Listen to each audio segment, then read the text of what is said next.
नारायण नारायण नारायण। श्री उत्पन्ना एकादशी की जय। मार्गशीर्ष कृष्ण पक्ष। युधिष्ठिर ने कहा, हे देव, गौणचंद अग्रहण की पुण्य प्रदा कृष्णा एकादशी उत्पन्ना नाम से क्यों कथित हुई है एवं किस लिए वह पवित्रता एवं देवताओं को प्रिय है, यह जानने के लिए मैं उत्सुक हुआ हूँ। आप कृपा पूर्वक वर्णन करें। श्री भगवान कृष्ण ने कहा, हे पार्थ, प्राचीन काल में सतयुग में मुर नाम का एक दानव था।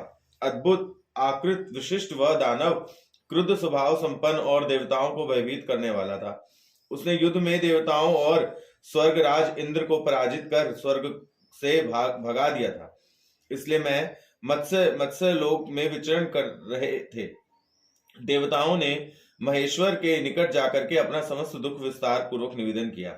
यह सुनकर के महादेव ने कहा, अहो इंद्र, जहां शरणय जगन्नाथ गरुड़ ध्वज नारायण विराज रहे हैं, वहां जाओ। वह आश्रितों के शरणकारी हैं। निश्चय ही तुम सभी की रक्षा का उपाय भी करेंगे।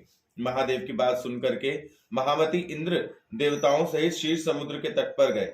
जल में सुप्त गदाधर का दर्शन करके वह हाथ जोड़कर उनका स्वागत करने लगे। स्तुति के माध्यम से अपने अपने दैन्य और दुख की बात निवेदन करने लगे। इंद्र का वाक्य सुनकर नारायण ने कहा, हे चंद्र, वह मूर दानव कैसा है? इसमें इतनी ताकत कहां से आई है? वह सब मुझे बताओ। इंद्र ने कहा, हे देवेश, प्राचीन काल में ब्रह्मवश में ताल जंघा नाम का एक पराक्रमी असुर था। उसका ही वह पुत्र यह मुर अतीव बलशाली, भीषण, उत्कट और देवताओं के लिए भय उत्पादनकारी है।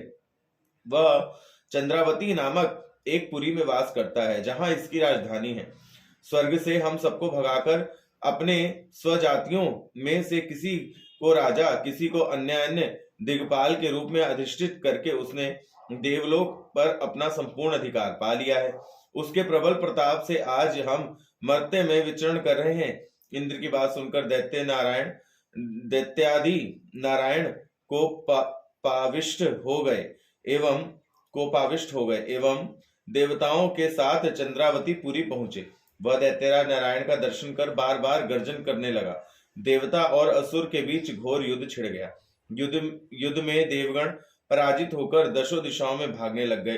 तब युद्ध क्षेत्र में नारायण ने एकाकी देखा उनको। वह दानव खड़े रहो कहने लगा। भगवान भी क्रोध से लाल नेत्र कर कहने लगे, रे दुराचारी दानव, मेरा बाहुबल देख। यह कहकर असुर पक्ष के समस्त योद्धाओं को दिव्य बाणों द्वारा निहित करने लगे।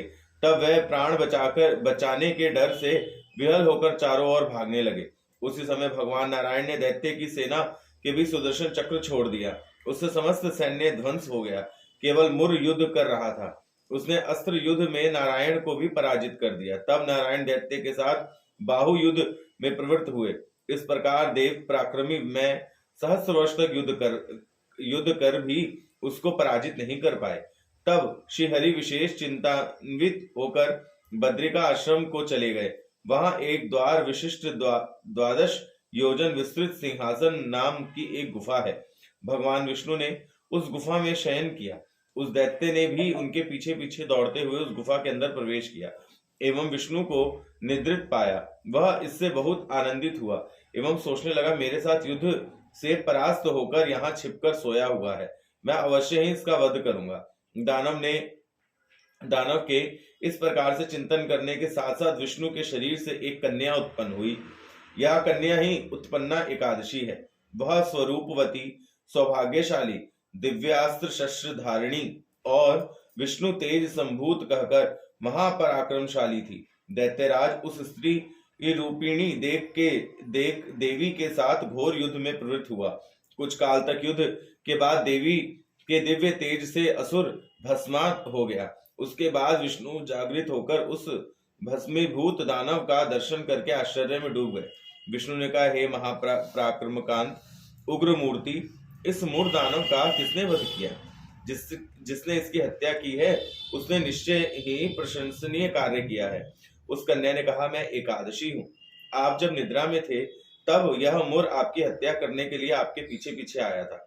उसे देखकर मैंने ही उसका वध कर दिया। आपके अनुग्रह से ही मैं इसका वध करने में समर्थ हुई हूँ। यह सुन भगवान ने कहा, मैंने इस त्रिलोक में देवता और ऋषियों को अनंत वर प्रदान किए हैं।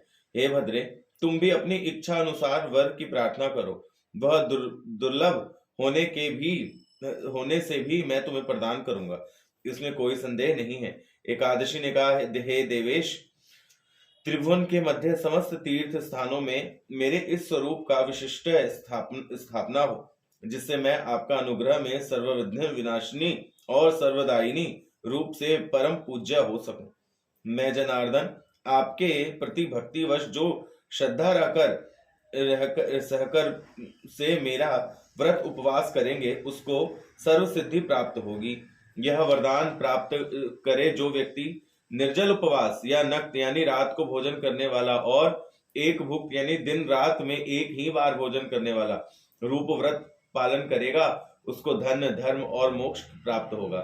यही वर प्रदान करें।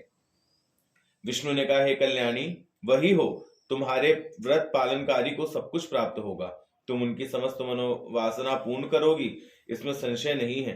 तुमको मैं अपनी शक्ति मानता हूँ, इसलिए तुम्हारे चारणकारी सभी मेरी पूजा करेंगे और इसके फल से वे मोक्ष प्राप्त करेंगे।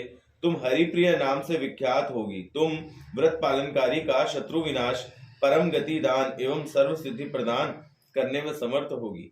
विष्णु इस प्रकार उत्पन्ना एकादशी को वर प्रदान कर अंतर्हित हुए। समस्त व्रतकारी दिन रात भक्ति परायण होकर इस उत्पन्ना एकादशी की उत्पत्ति की कथा श्रवण करेंगे। श्रीमन नारायण नारायण।